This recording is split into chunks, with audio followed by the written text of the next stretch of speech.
What's up, man? How you doing, man? Welcome back to another live hangout here. And I'm not a coach, I'm your host, Dave. And yeah, man. Happy 420, man. How you doing on this fine high 420? All right, I'm not doing that. The entire live stream. Hey man, how you doing? Welcome to another Monday night edition of a live hangout here at I'm Not a Coach. I'm your host, Dave, and no, I am not. No, but welcome, man. And if you are, hey man, do your thing, do your thing. Don't worry about it. I'm cool, man. Okay, I'm not calling nobody. All right, you do you, boo boo. Oh man, it's gonna be a weird Monday, man. It's been a weird Monday, so hopefully you're doing well, man. Thank you so much. It is the last live hangout that we're gonna do before the draft. Don't worry, we're gonna keep on doing them. Don't worry, that's not gonna stop. But yeah, man. After today, only what another 3 days, and then it'll be the first round of the NFL draft, man. It's gonna be so much fun, so much fun. But let me get my tabs open here. Should have had everything open already. I don't know what the heck happened. There we are. There you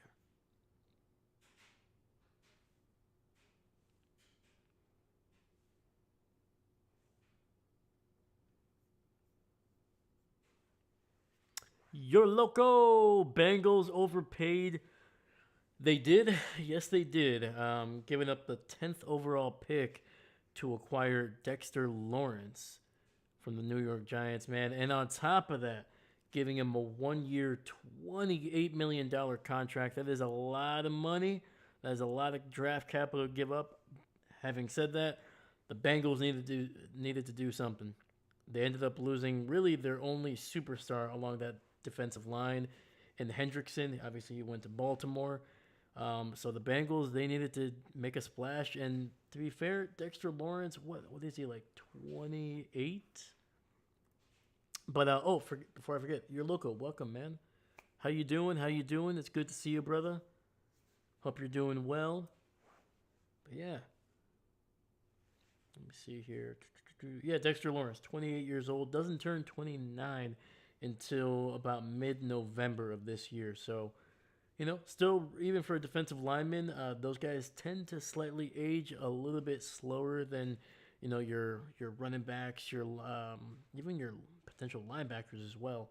There's still a lot of guys that are playing into their mid-30s, still playing at a high level. So, Cameron Hayward is an example, especially those interior guys. So yeah, man, it's definitely an overpay for sure. I would not have given up the 10th overall pick for him. I think if I would have done what maybe the Packers did and give up a future first round pick, but I think the Bengals were definitely desperate for some star power along that defensive line. So watch the Giants fumble this pick too. Oh man, you're not wrong, man. It would not be surprising, especially in that the 10th overall pick, man. There's so many ways that you could go that could go the wrong way. So, I recently got on a plane to Costa Rica last night and landed. Beautiful place. Ooh wee! I've heard nothing but great things from Costa Rica, man. So, heck yeah, brother. Enjoy, man. Hopefully you get a chance to do some fun stuff, man. Whether that's just kind of being on the beach, hanging out. But yeah, man, Costa Rica, brother. Enjoy. But what's the first or maybe like one of two things that you really want to do? Let me know. That way, if I ever go to Costa Rica, I have a little bit of a roadmap on what to do. Let me know.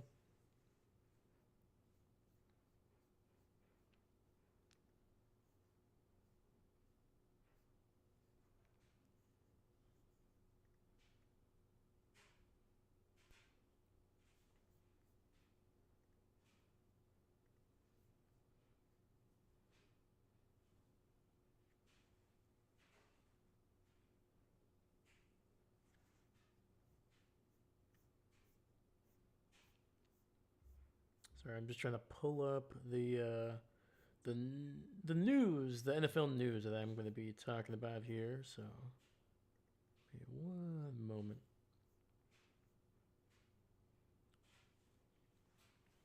I really want to surf and hang out at the beach. You can never go wrong doing either, man.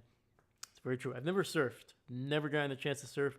I'm not good on the water. Let's just say that. Um, I only just recently kind of taught myself to kind of swim, just a little bit, just a little bit. Um, but yeah, so I'm not a strong swimmer at this point. So maybe doing surfing might not be the best, but I would not mind like in a controlled environment. Wouldn't mind it. Yeah, yeah, dude. I haven't been to the beach in forever, man. When I used to live in Milwaukee, there's a little bit of a beach there by the lake.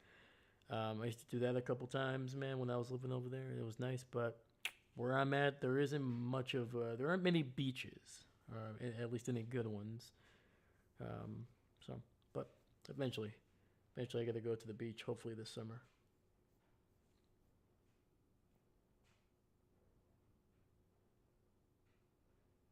All right, surfing, beaching. All right, I like it. I like it.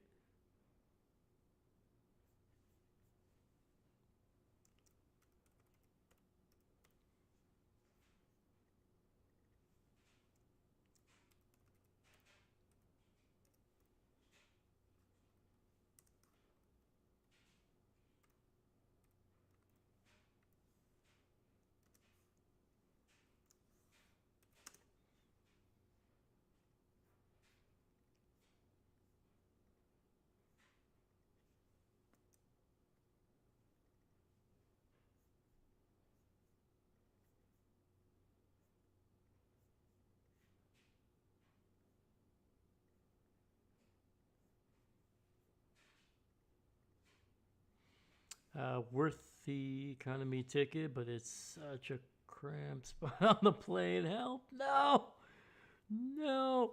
Oh my goodness. I'm a small guy in general, so I can kind of fit into little spots. But don't get me wrong, man. I remember I took a Spirit airline flight one time.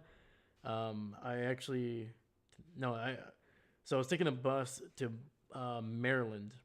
This was like at this point probably over 10 years ago. I was traveling with a football team because I was kind of like their in-game announcer. I was just kind of part of the background, if that makes sense. So I was like wherever they needed me to be, I would be there.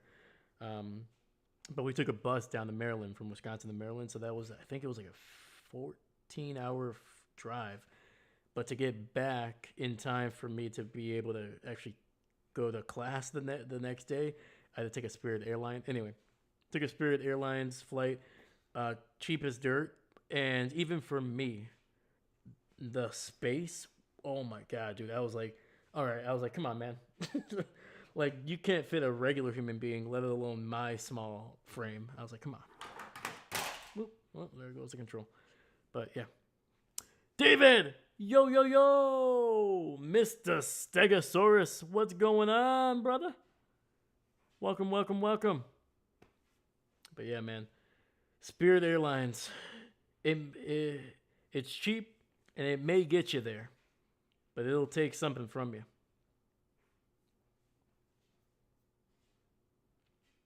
And Spirit Airlines, feel free to use that as in your next commercial.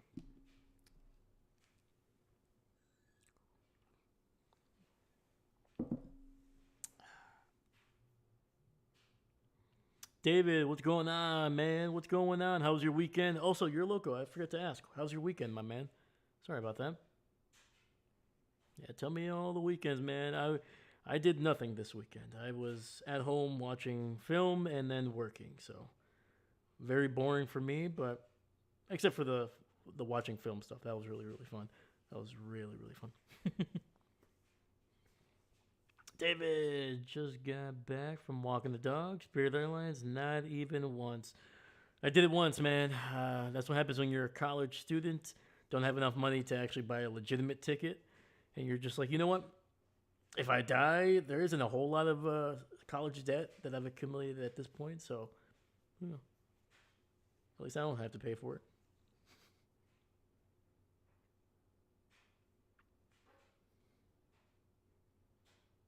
Yeah. Spirit Airlines.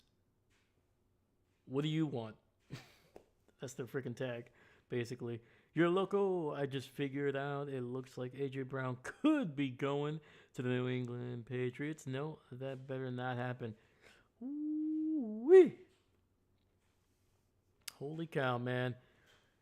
I don't know. Like they just they just spent a decent amount of money on Romeo Dobbs, and I feel like don't get me wrong, AJ is definitely a more explosive, has a higher ceiling than Romeo.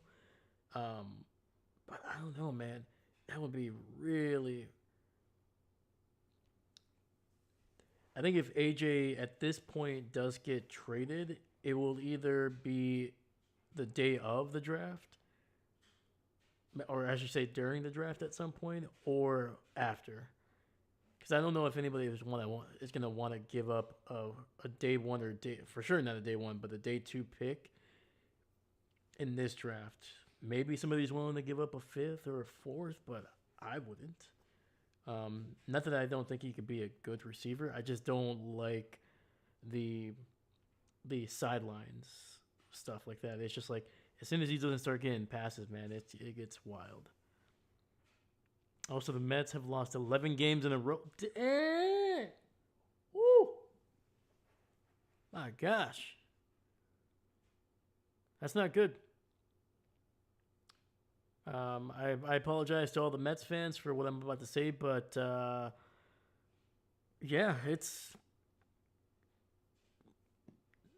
you had one. What last year was the year that they came close, right? They were looking great, and then it just kind of tanked, or was that 2 years ago? Maybe I don't know, but yeah, sorry, Mets fans. Let me see here, David. I got my new laptop installed Linux connected to a docking station. Ooh, okay. But I am still on my desktop. Gotta extract some password data. There we go. You gotta migrate everything over. It's like a new coat. You like it, but it's just like man, it doesn't feel like the old coat. David Bills get rid of Keon Coleman. They got no. Did they? No.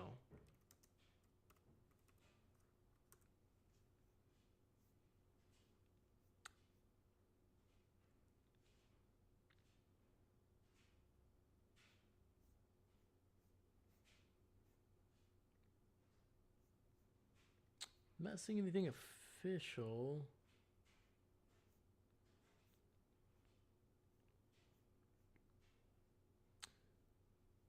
So the first headline I saw was from some website that I'm assuming is just a bunch of clickbait. Oh, it says NFL predictions. Gotcha.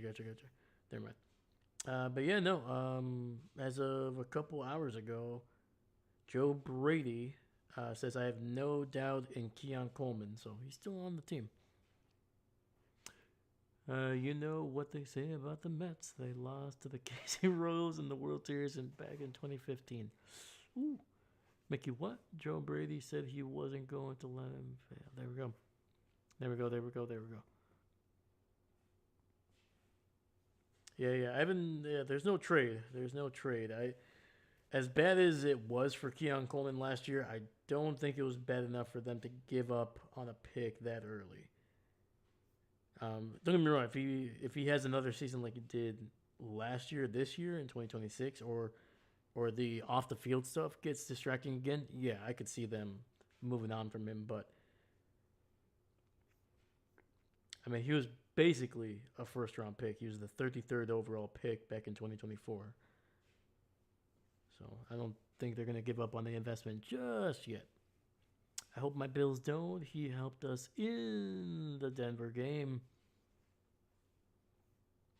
Yep. Yeah, like the potential is there, man. It's still very much there. He hasn't lost the athleticism that made him the 33rd overall pick. It's just been inconsistency, which could be a schematic thing that we've seen that happen, where players with a lot of talent struggle, but then a new system comes in that kind of is more favorable to what they are able to do, at least right now. And then on top of that, sometimes a little bit of a wake up call, which I think was last year for him, is hey, man, this isn't college. You're not the superstar here. It's the quarterback and then everybody else. So get your stuff together and put in the work. So.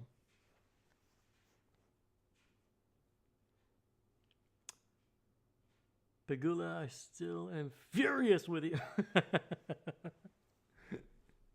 Yeah, the Bills are going to have a weird season, man. I hope they're successful.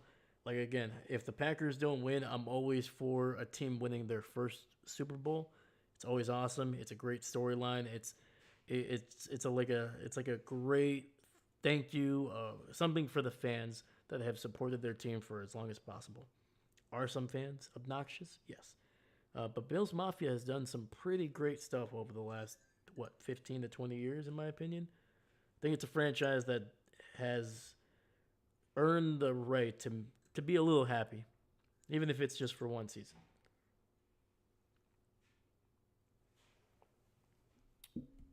But again, that's only if the Packers don't make it. If the Packers make it, sorry, Bills, you're losing. All right? You're losing.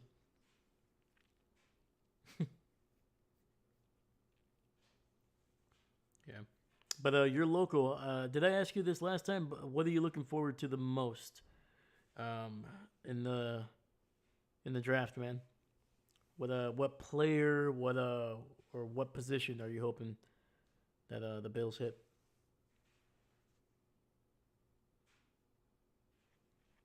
You locals, can I join the Packers side to feel what a Super Bowl is?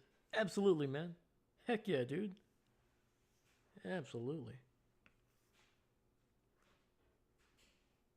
I got you, man. I got you. Don't worry. I'll teach you everything that we do. I'll teach you when you look at the Super Bowl. Don't look it in the eyes, all right? Because it stares right back at you. It's very reflective. Kind of look off to the side, and then you'll feel that beautiful glare when it hits that Super Bowl into your eyes. Oh, beautiful, beautiful.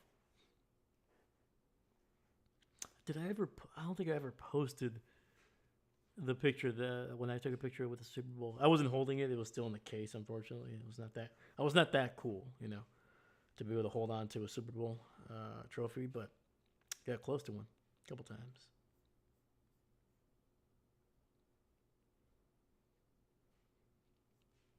If I could run fast, man, I would have taken it, taken that bad boy home. I'm looking forward to seeing Buffalo's get a freaking defense that's consistent because it's been forever. It's been a couple years, man. Don't get me wrong. Like, I think, from like 2019 to about 2022, your defense was solid, man. Really, really solid. Borderline great. Um, I wouldn't say it was like the Texans this past year that great, but it was pretty darn good. It was good enough to win a ring for sure. But I think it was just the offense wasn't there, but then now the offense is there, but then the defense is now in the downswing. So you gotta find the Bills have to find a way to sync up the potentials for both sides of the ball. Especially with the Kansas City Chiefs, man, it might be a year before they can kind of swing back. Even though I think this draft could be a big one for Kansas City, but let me see here. The Bills. I want to see what their picks are for this year.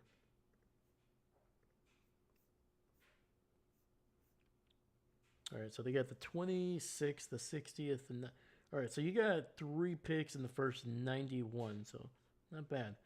And then you got two fifth round picks, 2 6th round picks, and 3 7th round picks. Holy cow!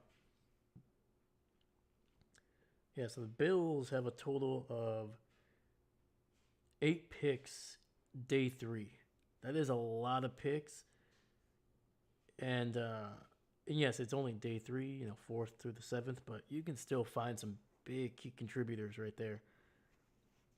Like the Bills are not that far away. Like they have some solid starters on that defense, but they just need to be able to fill out they need to bring up the floor of that defense, in my opinion. Yes, they definitely do need some starters in the secondary, and at linebacker. But yeah, I don't know. Dave, there's a Rick and Morty quote that I like, and I don't watch that show, but I saw the quote and it's hilarious. Just not family friendly. Quote is applicable to the Jets and Browns. Let me see here. It's not family. Give me the start of it so I can maybe look it up. Give me the family friendly start of it potentially. Your local, we had even 60% of the Houston's defense. That Denver game wouldn't have been close. If I keep yelling, I'm gonna lose my voice. I'm gonna lose my voice. It's all right. It's all right. Remember. Right now, you're a Packer fan. Remember. Don't forget when, as a Packer fan, we always have those Super Bowls to fall back on. Even when our team, like this year, craps the bed against the Bears in the playoffs, man. Just remember, you can feel the pain, but then you go back to the blanket that has those 4 Super Bowls right there. Just remember 1967, 1968, 1996, and then 2010. You just remember those years and you just think,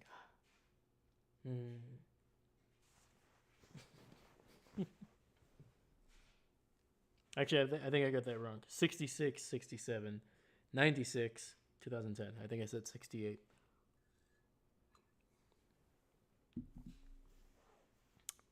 I'm bringing it back. That interception was absolute.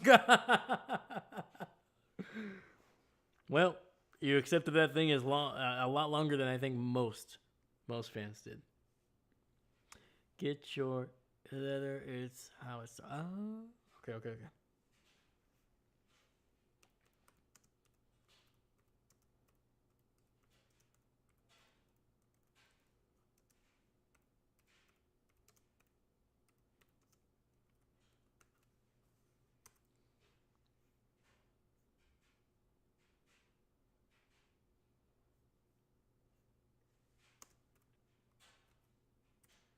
Yeah, I remember. I think I'm trying to think.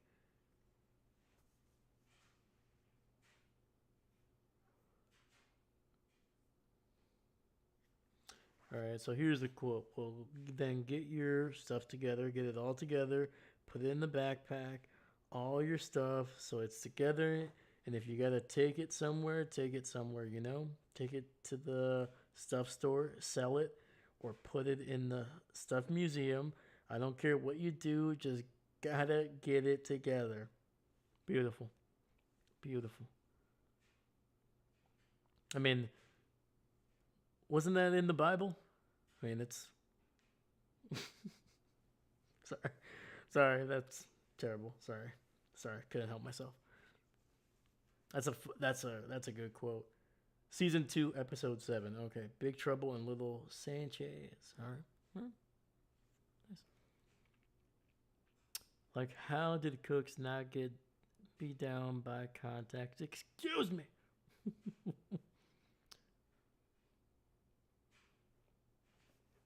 Remember, some of the referees they have blinders on. All right, they're like horses. They can only really see ahead of them, and if they have to turn their head, the flap kind of just covers it up just for a second. That's what happened, man.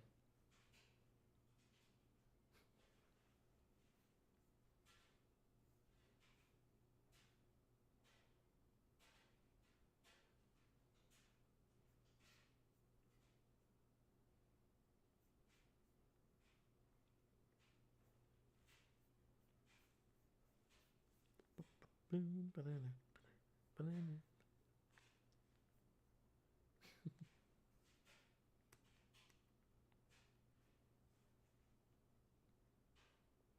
Excuse me, from the bottom of my heart. If it would have come out the other end, it would have been a fart. Oh, David, you gotta save that one for Valentine's next year, my man. Gotta give that one to the missus. Be like, babe, here's a card, and I wrote something beautiful for you. I bet 2,000 on that game, $2,000 because I thought We're gonna do it. Oh, my man! Holy cow! Oh, buddy.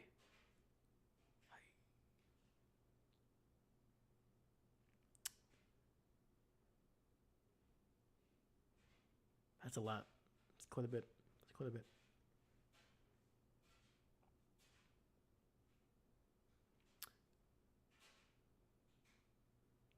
If you don't mind me making a joke, look at it this way: that $2,000 gave you a lifetime of pain, and that's longevity, man. Even most cars don't last that long. But once again, I do apologize, man. That was a joke. That was, if anything, if I would have done that, that's the joke I would have loved to hear because it would have made me chuckle. So hopefully, I made you chuckle a little bit. Never bet money you can't afford to lose. Oof. Yeah. Trust me, man. I never bet on. I never bet on. I really don't bet on anything. Really, I don't. Not much of a gambler. Um, like if like me and a buddy are with me, and he's like, "Hey, do you want to bet $5 or like, you know, next time you buy the beers or whatever?" I'd be like, "Yeah, sure." But yeah, that's really the only thing I do in terms of bets. But yeah, dude, I'm sorry, man. I am sorry.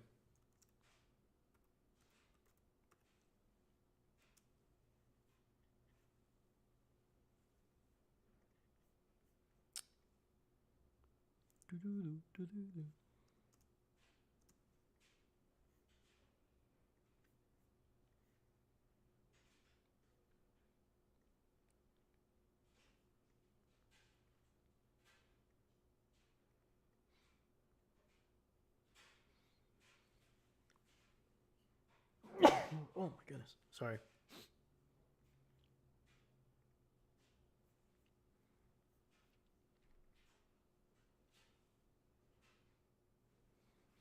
But then again, I'm in Costa Rica right now, so who am I to talk?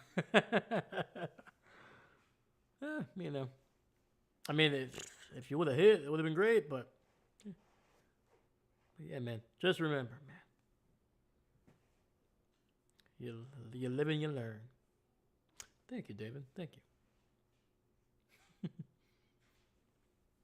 All right. So let's get to some of the NFL news here. Don't worry, we're still going to talk. We're still going to talk. Do not worry about that. So, yeah. Please do not hesitate to change the subject because, NFL news is fun, but being able to just hang out and talk is even better. So, first thing, if we want to talk about it, is the brand spanking new contract extension from the 49ers and Trent Williams, man. A brand new 2 year, $50 million contract extension that'll keep Trent Williams over there in the Bay for a couple more years. There was a good chance, man. There was a good chance that Trent Williams was going to be traded. I just think that the 49ers know that they're not going to be able to find somebody like Williams right away. Williams, despite his age, and despite, I feel like he's definitely he's not where he used to be a couple years ago. Whether it's because of injury or just he's getting up there, man. By far, still one of the best players at his position, and I think San Francisco knows that when you have a tackle like Trent Williams, you don't just trade him away unless you're going to get a king's ransom. So they said, you know what? Fine, $50 million over 2 years. It's not bad actually for a starting tackle of that caliber. So I think it's good for everybody. I think Trent gets not only the guarantee money that he wants, but also the kind of the security that he's been looking for the last couple of years.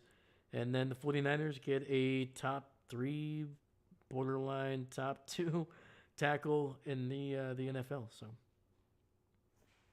pretty solid. What do you guys think? Too much, just right, or are you like, God, why? Why? Let me know. Well, I'll take a drink.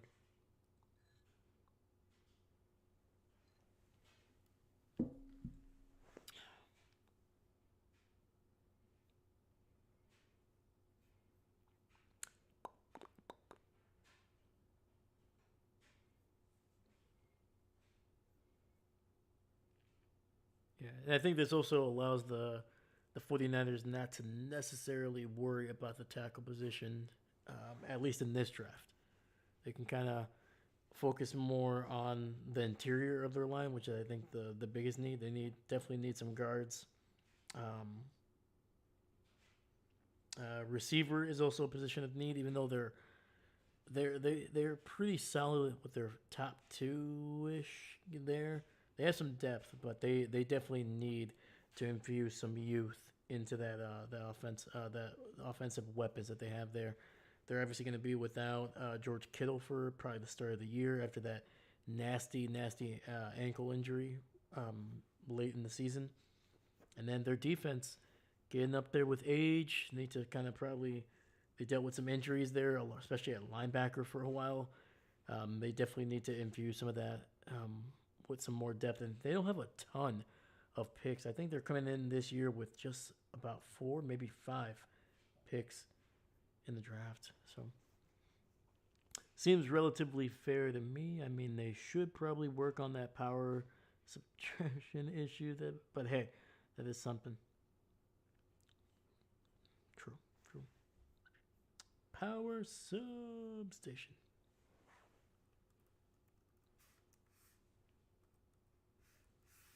Kind of want to see how many picks San Francisco has.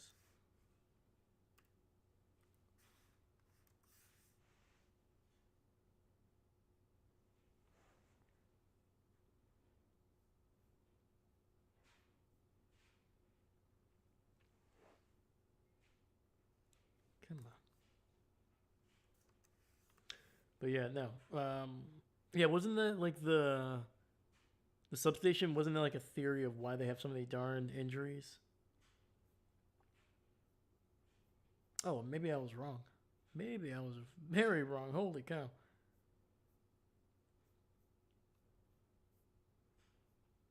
Hold on, let me get the official word here because I don't trust Google. I don't trust Google's I should say, for the accuracy there.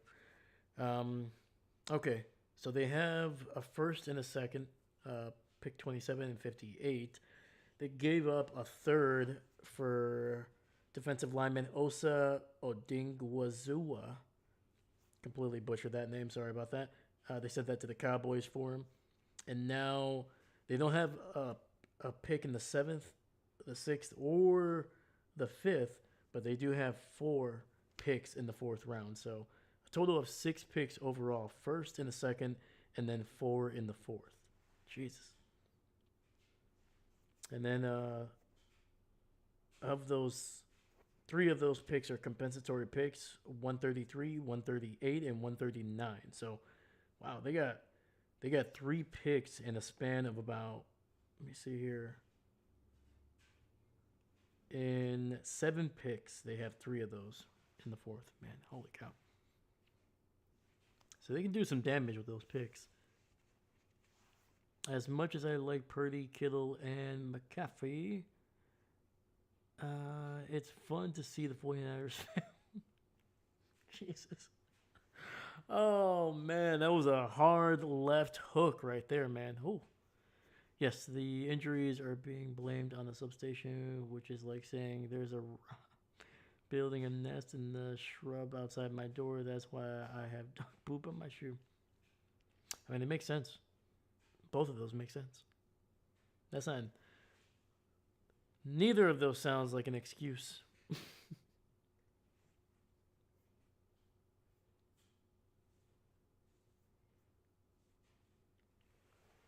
That's hilarious. Yeah, I never really looked into the theory of the substation, to be quite honest with you. It sounded like just being ridiculous. But yeah, it'd be funny if it was.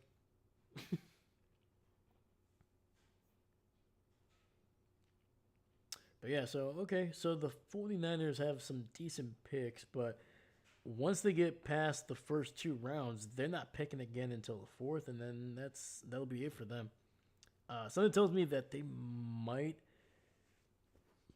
If I'm them, I will try to see Because yeah, their picks in the fourth round, they are clumped together. 127, 133, 139, and sorry, 138, 139.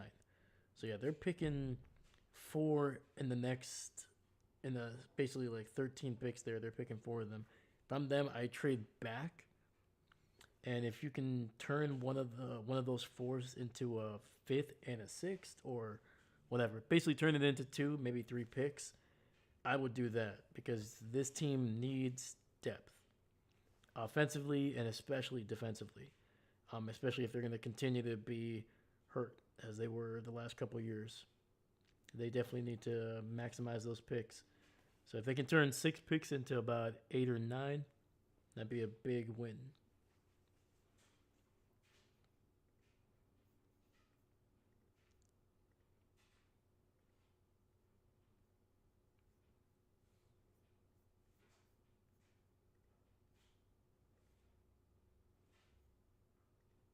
All right.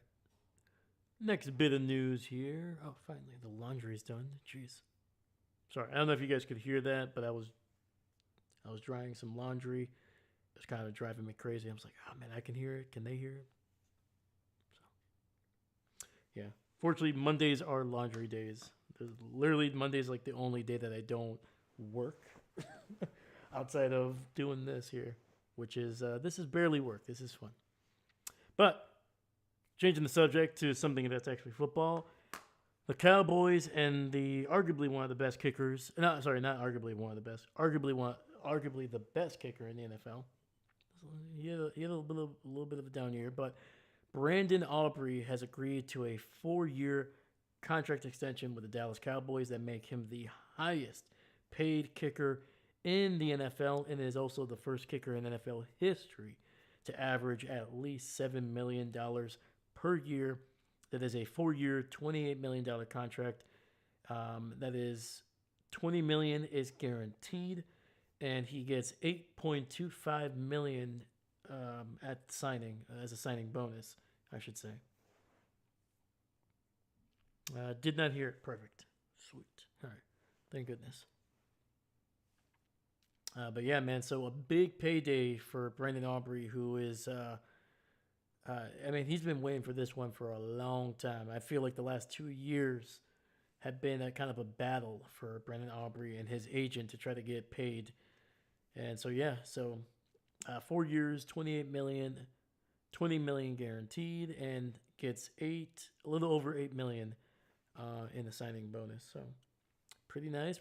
And hopefully for Aubrey, it's a little bit of a bounce back year in 2026. 2025 was not bad, but comparatively to how incredible 2024 was, 2024 and 2023 was for him, it was a little bit of a dip.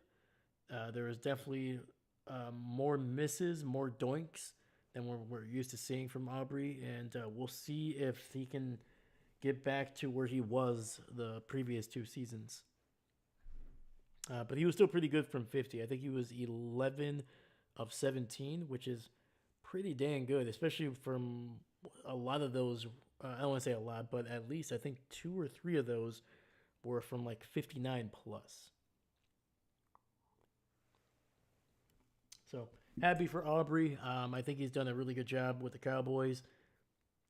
Finally getting a big contract, especially for a guy that he wasn't drafted high. He wasn't coming out of college. He was a soccer player for a long time, and then went through the USFL. Played there for a couple seasons. He kind of went the long route to get to here, and because of that, he doesn't have many chances probably, or as many chances as most kickers to get a big payday, because he is relatively old, even for a kicker for his first major pay grade. Let me double check. I think isn't he already 30 something?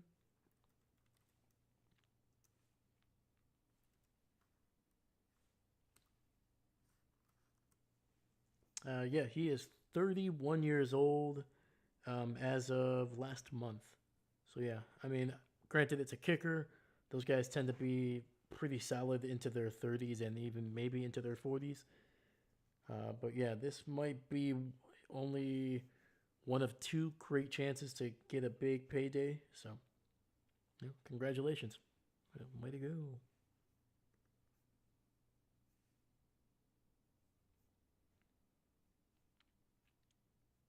Yeah, he played for the Birmingham Stallions back in 2022 through 2023, and then has been with the Cowboys since then.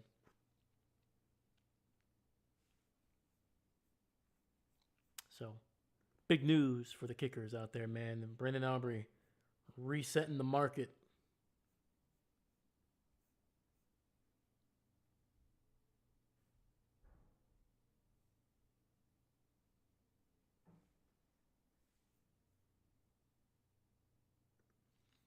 And here's a little nice little anecdote here. This is according to Ari Mirov, um, sport insider there. In 2019, Brandon Aubrey's wife, Jen Aubrey, told him he could make a field goal she saw missed on TV since he was a former kicker. Aubrey dropped his software engineering pursuit and started training to be a kicker. So look at that, man. The wife putting the idea in Aubrey's head that he can maybe be a kicker, maybe, just maybe. And look at that. 7 years later, basically, a $28 million contract for Brendan Aubrey. There you go. So yeah, shout out to his wife, man, putting the idea in his head that he could make that kick.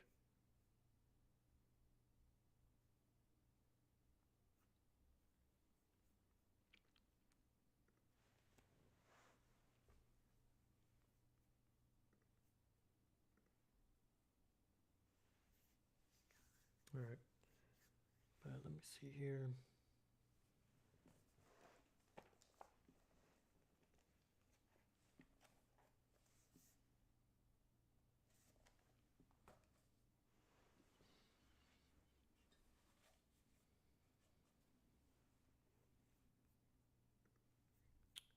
And I think I forgot to get a clip of this.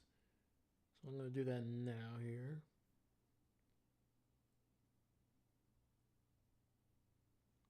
There's another piece of news that I want to talk about. This was NFL draft stuff. But while I do that, let me talk about. It looks like Jimmy Garoppolo is contemplating retirement. So, former Patriot slash 49er, had long careers with both. Spent one season with the Raiders and then has spent the last couple seasons with the Rams as the backup to Matthew Stafford. So, yeah, so Jimmy G potentially might be done, man. I think he's still got one more year. I think the Rams have even talked about being more than willing to bring him back in 2026. But it's going to be up to Jimmy Garoppolo if he wants to come back for one more year. If I'm him, just do it one more year, man. Make a nice little $5 to $7 million and then call it quits. But to be fair, if he has something else going on, yeah.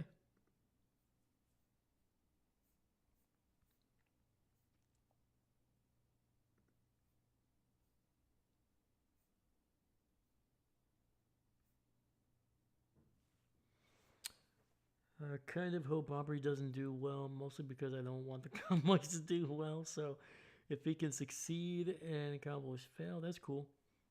It's fair. It's fair. I mean, he could just still do well and they could still lose because it wasn't there a game the last year or two where I think he kicked 6 field goals and they lost. Still, yeah, I don't know.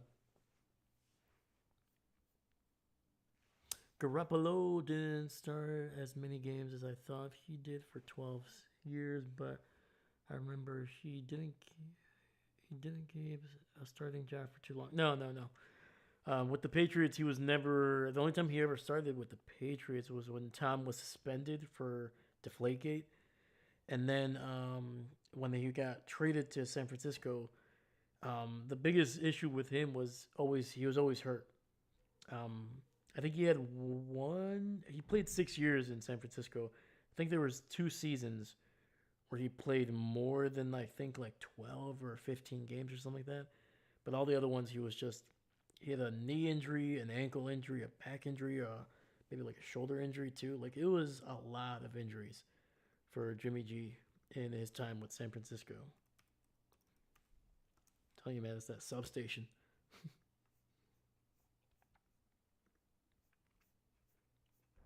Yeah, let me see here. San Francisco. Yeah, 6 seasons. In San Francisco, got traded midway through the 2017 season. Played through 2022. Uh, yeah, 2 seasons. In 2019, he played 16 games. 2021 played 15. Every other season, his first year in San Francisco, played 5 games. That's it. Year 2 in 2018, only started 3 games before being injured. 2020, played 6 games before getting hurt. And then his last season, started 10 games, was 7-3, but then got hurt. And that was the year that I believe. Was that his last season or no?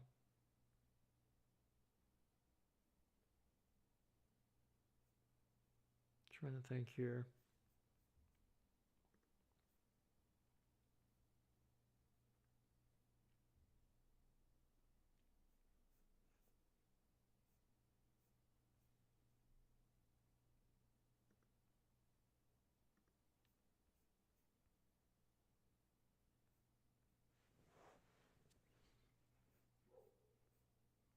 Okay, I think so. But anyway, so clearly not healthy enough, not consistent enough to be a consistent starter there. But yeah, I was surprised too, man. He did not have as many games as I thought he did. 64 starts in his career. To put it into perspective, I'm pretty sure Jordan Love is like a season or two away from that number. And Jordan has only been an actual NFL player for basically 3 seasons. He was basically a nondescript backup in his first 3 years. Yeah, Jordan Love, 48 starts in his career compared to Jimmy G's 64. So yeah, there's a chance Jordan Love could surpass Jimmy G in terms of NFL starts this season. It's wild.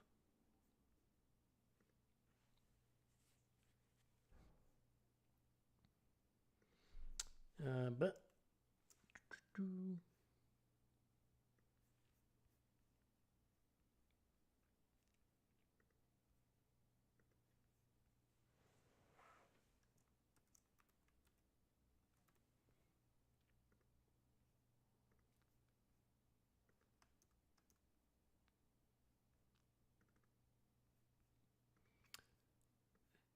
and the other thing that I wanted to touch on just a little bit, just because not necessarily because of the player is important, but more of the idea of this.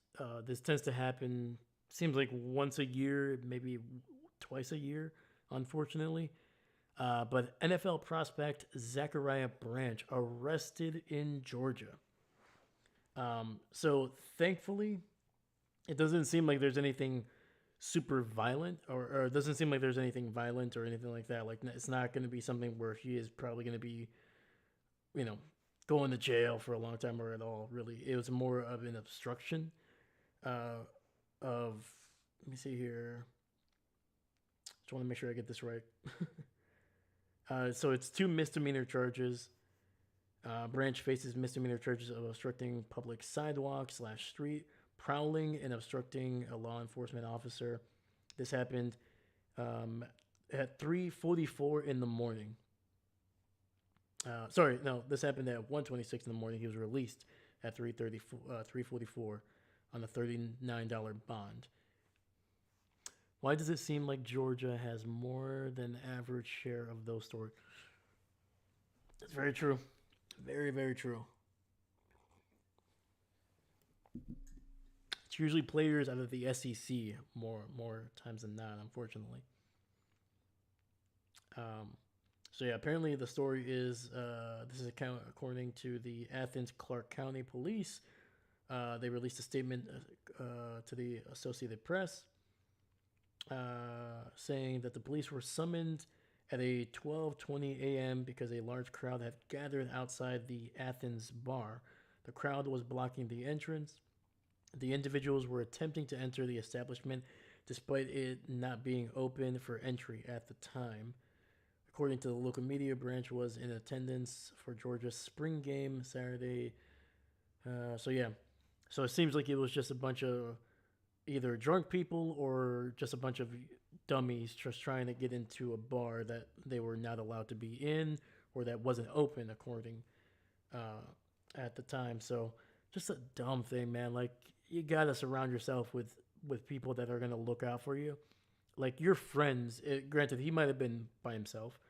He might. This might have just been a bunch of strangers, and Branch was part of it. But like, if you had a group of friends with you, if I'm even if I'm not the prospect, if my friend has a chance to be drafted, which Branch is according to where he's kind of been mocked, day two, second round, third round pick, like that is not nothing. That is still a decent amount of cash. But on top of that, also the prospect of you're a highly valued player for a team. They're gonna give you opportunities to be a starter, to be a star. If I'm your friend, I'm telling you, listen, dog. I don't care if we're trying to get into this or if the establishment is like being rude to us, they're not letting us in. You are not going to be part of this. Go home. We can be idiots here, but you're not going to be part of this. Get out of here. Like you got to have people that are around you that saying, "Hey man, in a couple days, this is you're going to be way above this stuff. You're going to be a professional. You're going to be doing a lot bigger stuff.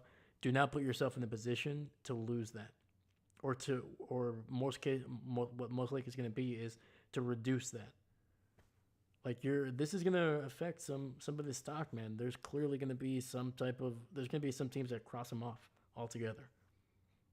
So you got to surround yourself, especially when you're this close. You got to surround yourself with people that are going to look out for you, even if you don't like it. So yeah. So this is more of like I want to talk about this because like it tends to happen, man. It has happened so often, and it's not guys that are going to be like undrafted free agents. I feel like those guys that have like the opportunity to be drafted in the sixth or the seventh or have a chance to be like priority free agents after the draft. I feel like those guys are like more careful because they have such a small margin of of a mistake. Like if you're barely going to be drafted and you make something like this, almost every team is going to be like, we don't want you. We barely are going to draft you, or we're barely going to call you after the draft. Now you're doing something like this. Yeah, you're not even going to get a chance.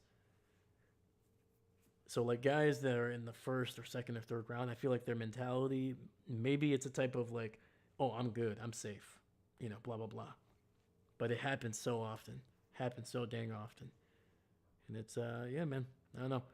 Hopefully, once again, it wasn't anything violent. Nothing got broken. There was no like, he wasn't breaking in. He was just more of like within a crowd of people that were probably just being idiots.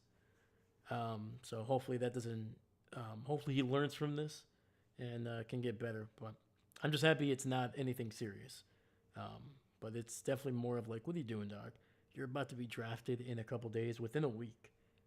Like, go home. You should not be anywhere near a bar at 12:30 or 1 o'clock in the morning. Just go home. Go home. Be smart. Boom. Celebrate after you get drafted. Yeah, hell yeah. Get some friends, get some family, go out to a bar and have some fun if you want to, but not before, man. I don't know. What do you guys think? What do you guys think?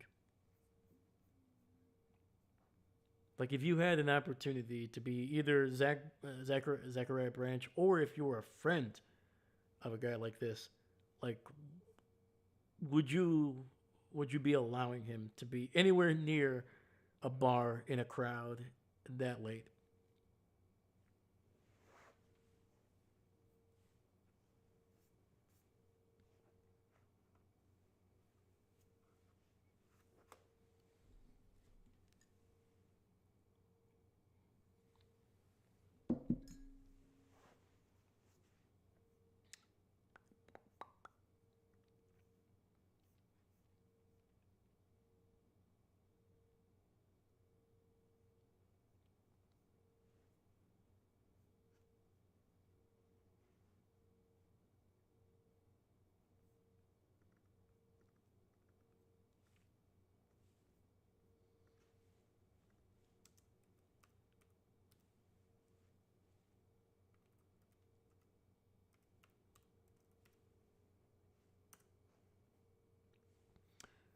David, I wouldn't be cool enough to be a friend of his, but if I was with him, I'd be the lame-o not going out, which probably means my personality wouldn't fit to be a star player.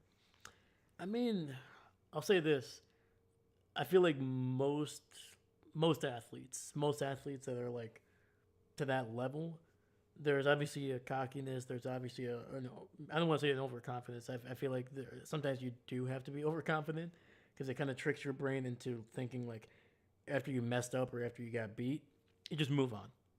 There's like that almost like a denial of like eh, that wasn't me, man. That whatever. We'll get. We're gonna beat his ass next time.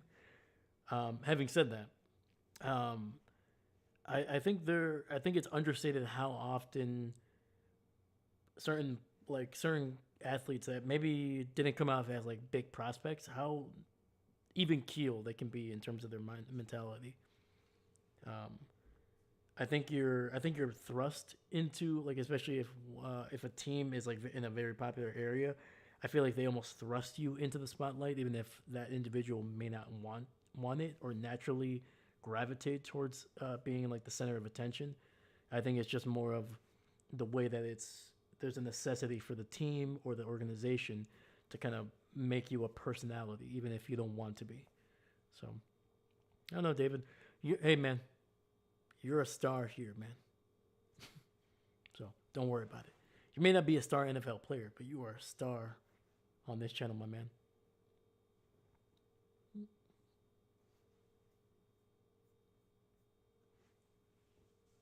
But yeah, I agree. I'm not a huge person that looks for the limelight. I don't like to get that kind of attention. Like if I'm doing something, like where I'm like showing a skill or kind of doing something like kind of like this, sure, that's understandable. But I don't like to be able to just walk into a room or like birthdays. Like I'm not a big birthday guy. I don't like it. Um, if anything, I'm like, okay, there's a great excuse for us to get together. That's what I want, but I don't want like presents. I don't want the whole thing. Like I don't like that kind of attention. It makes me uncomfortable. I'm like, oh god, this sucks. I'm like, I gotta go to the bathroom.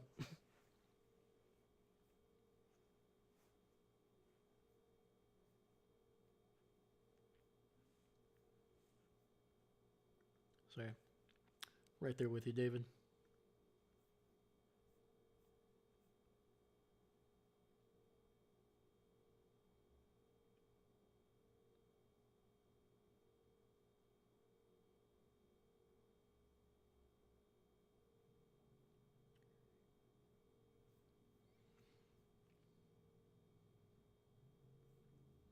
All right. So yeah, a little bit of a draft story there. A nice little cautionary tale for those prospects to just go home, man.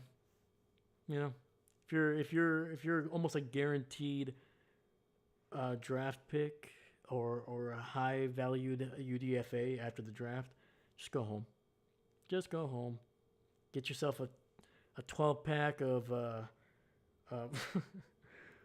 of a seltzer and just have a good time. Just have a good time.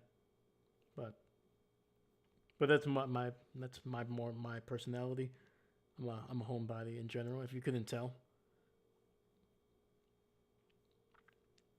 But the last thing I wanted to talk about was the Packers actually brought in a potential day one draft pick offensive lineman that is Max Ihanachor. Did I say that correctly? Ihanachor. There you go. There we go. Nailed it. Nailed it. Got him. But yeah, he's projected to go in the first round potentially as late as like the early part of the second round. So I think the Packers are bringing in him if he ends up falling into the second round, kind of in that mid to late 30s. I think the Packers are more than willing to trade up to get a guy like this. And yeah, Max is projected to be a tackle in the NFL, but he's also one of those guys that could easily slot in immediately at guard and be a starter for the Packers. Even though I think they have their starting guards, they're not as strong as they would like. So if Max immediately would become um, a competitor not only at tackle but at guard as well. So, yeah, that's a little. One final prospect coming in. I think they still have two or three more um, slots that they can bring in some guys. The Packers tend to use all their visits before the draft starts. So are you saying the Packers are moving up because they don't have a first round pick, right? They do not. I think to me the Packers are more of a team that I would see trade back because I feel like the where they're picking it depends on how quickly the corners and the linebackers and the sorry corners, edge rushers, and offensive linemen how fast they go in between the late first and the start of the second. If they start to see a lot of those guys fall, I think the Packers are more than okay than moving back a couple spots. Like if they're getting close and there's like say 10 guys that they like and they're maybe like 3 or 4 picks away from that 52 spot where they're picking, I think the Packers are saying, "Hey, let's move back 5 or 6 spots and pick up an extra pick, maybe two." They don't. Luckily, with the trade of Dontavian Wicks, they do have now the ability to move up. But if they did, they would go from 8 picks to probably just down to 6. Likely with that move up. Yeah. To me, I think the Packers are more likely to move down than they are to move up. But the Packers are also a team, especially in that second round. We've seen it with Christian Watson. They traded up. I think they gave up 3 picks to get Christian Watson. Um, and even before, with this goes all the way back to the 2009, but they ended up trading I think 4 picks. They traded up their second, 2/3, and I think a later pick to move up to get Clay Matthews. So the Packers, when they like a prospect, they are aggressive at guaranteeing that they get that player. So, and Max is a great player. I think he's one of the best players that you can find in that late first round, second round spot there. So, yeah, because outside of him, I don't. Can I? Let me see here.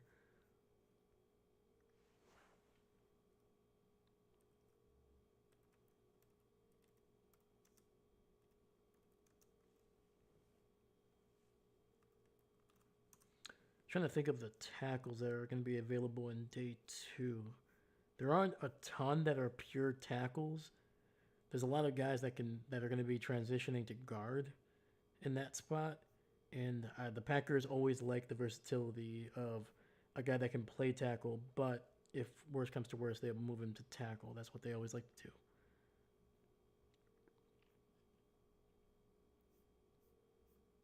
Let me see here.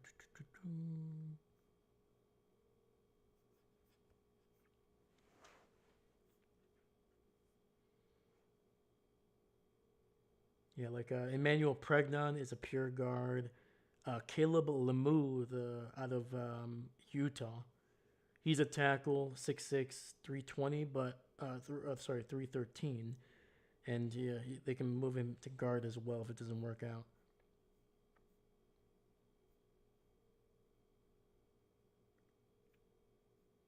Yeah, there aren't as many tackles in the second round of where the Packers are playing because a lot of those guys go in the first. Man, a team is more willing to overdraft a tackle than they are at any other position. I feel like along the offensive line. So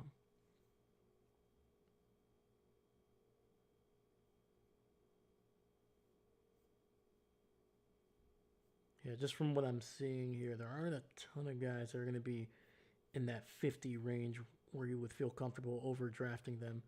Seems like after you get past the top 6 or 7 tackles, then there's a little bit of a drop off or at least of a gap, and then you're probably better off trading down and getting them in the third or fourth.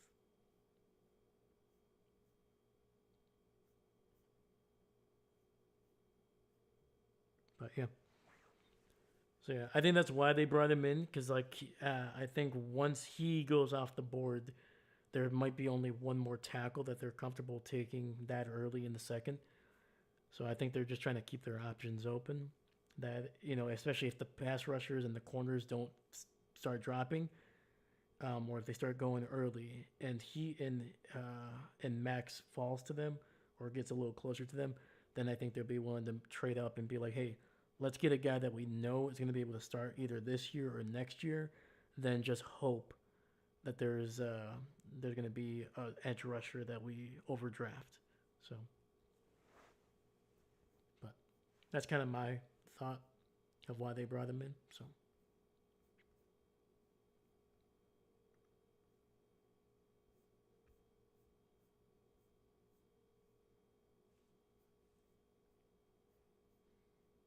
Oh yeah, I forgot. I didn't make a snapshot of this, but Odell Beckham is working out for the Giants.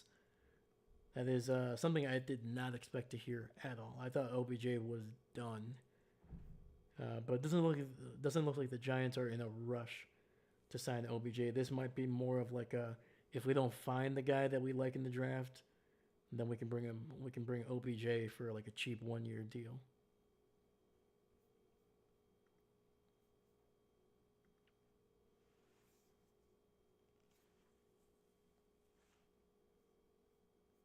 Yeah, I'm trying to think here. Yeah, David, you got anything going on leading up to the draft, man? I should say, what are your plans for the draft, my man? Are you busy Thursday, Friday, and that stuff, or are you gonna get a chance to kind of maybe peek in every once in a while?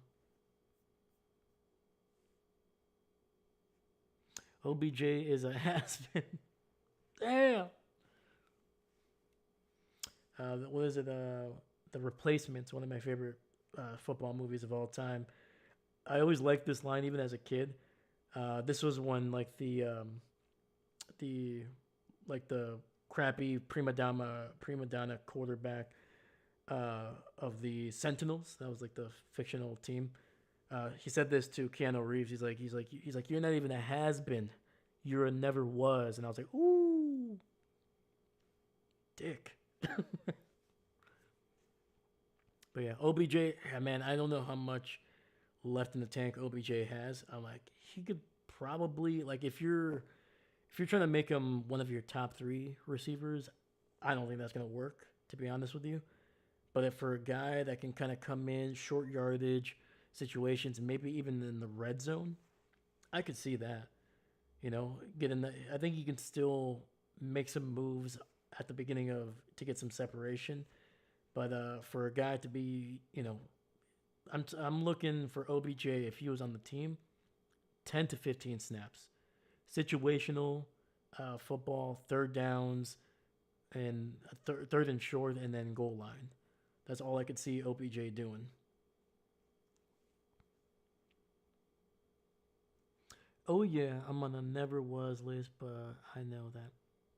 That's all right, man. Me too, man. Me too. I might be out to dinner with the wife Thursday. Hey, that's all right. That's default. Hey, totally understand that. Heck yeah. But otherwise, I hope to remember to catch you live. Thank you, my man. You're all good, man. Nice, dude. Is that you guys do that every week or is it every other week? That's kind of cool, man. I like that. Yeah. Never put the wife over anything, especially this. Absolutely not. David, if you were like, "Hey, I skipped out on dinner," I'd be like, "No, get out of here, get out of here. I'll end the stream if I have to. Get out of here."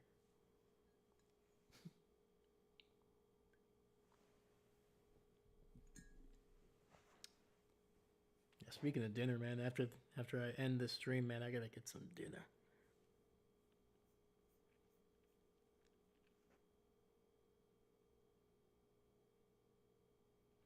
Yeah, she'd rather eat out more often, but I'm not that rich. That's fair.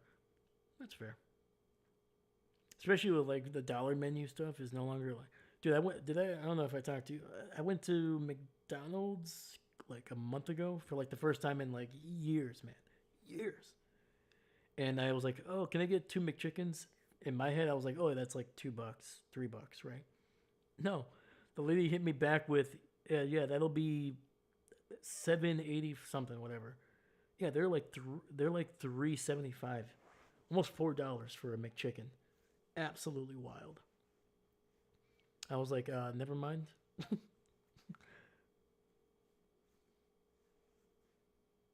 So once a week is what we usually do, unless invited Friday night. I think I have dinner with the sister. Dang it. That's all right, my dude. It's all right.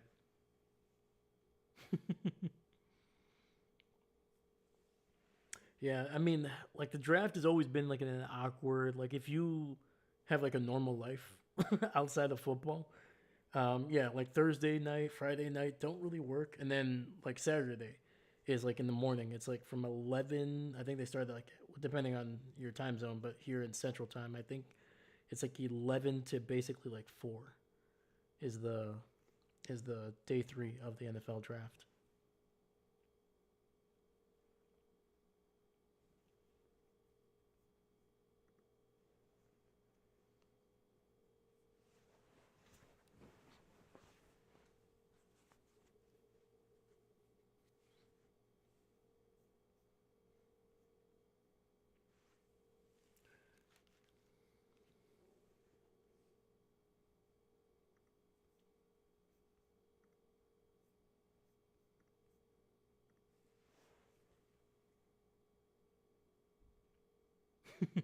Should be back by 7:30. Hey, all good, my man. All good. No rush, man. Trust me, I'll be live for hours. And the Packers are not even picking on day one either, man. But your Chiefs got 2 picks, man. Got 2 picks on that first night.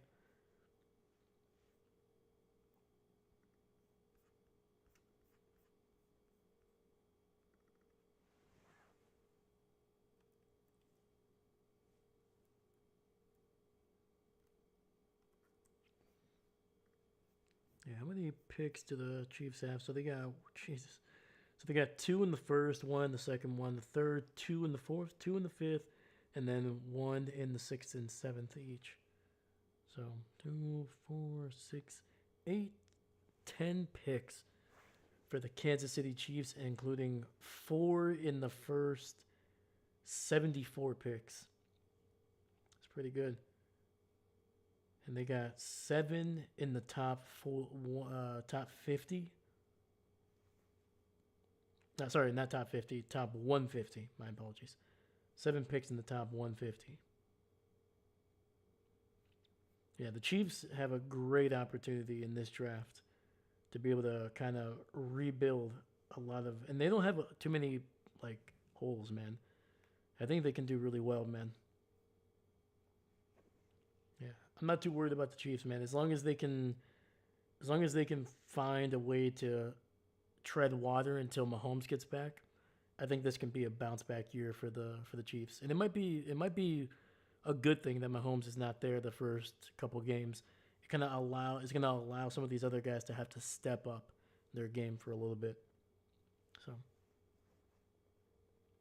that seems like a lot more than we usually have. Oh, for sure, for sure.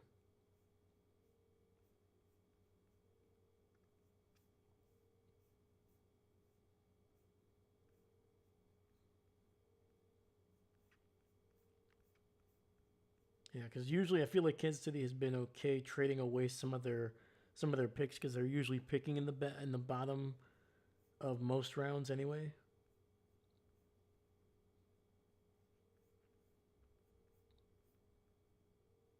But yeah, see here.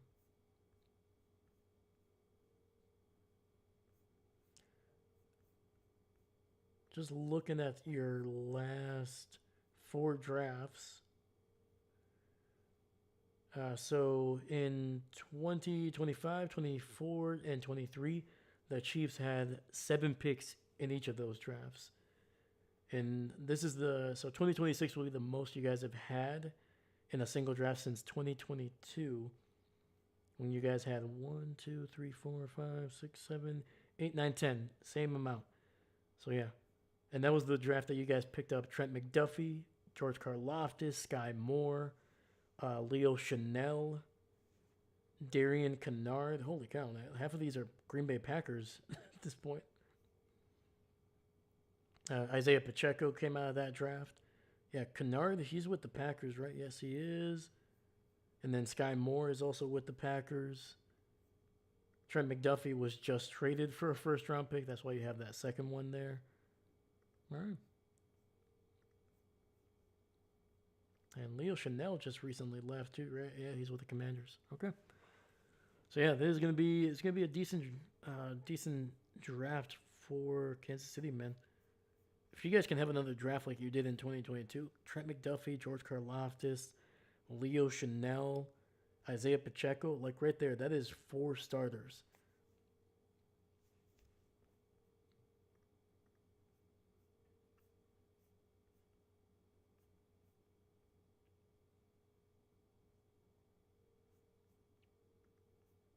It's pretty good.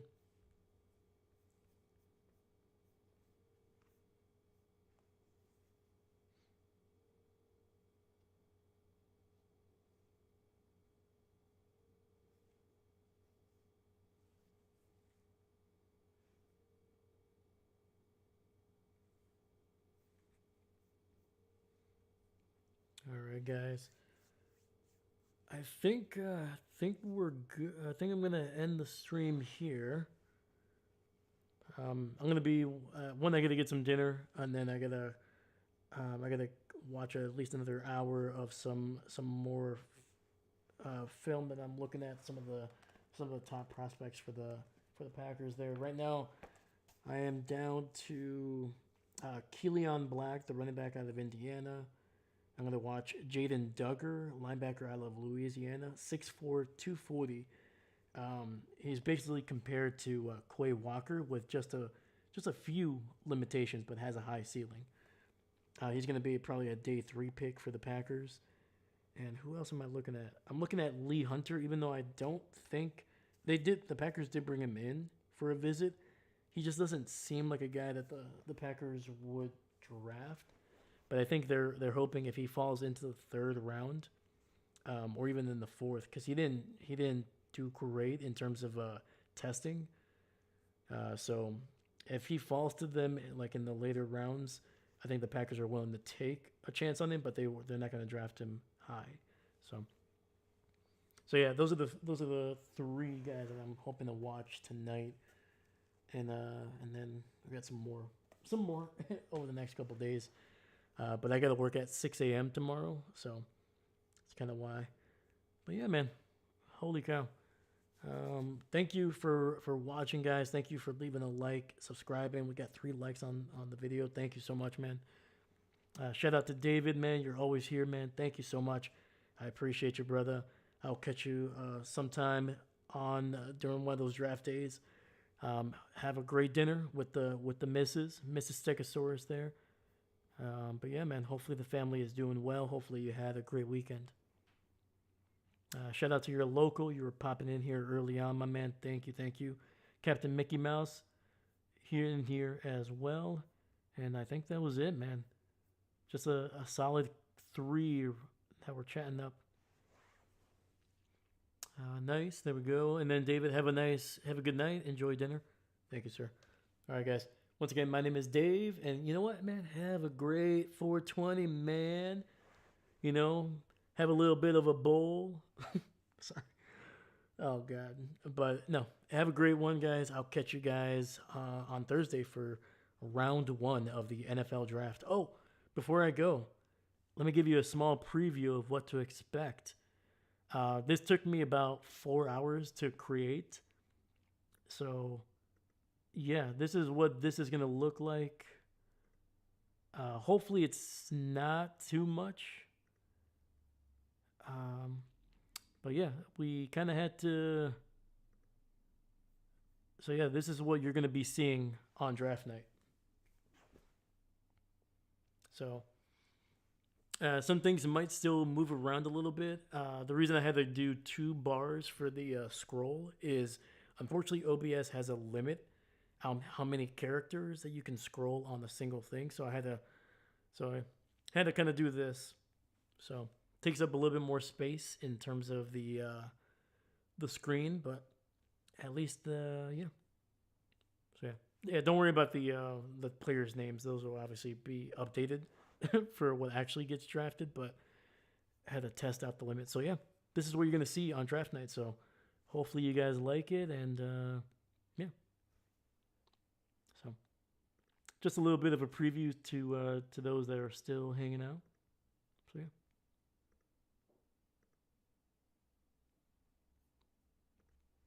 yeah. All right, guys. Have a great night. I'll catch you guys this week. Thank you so much, man. Have a great day. Have a great night. And once again, my name is Dave, and I'm not a coach. Peace out.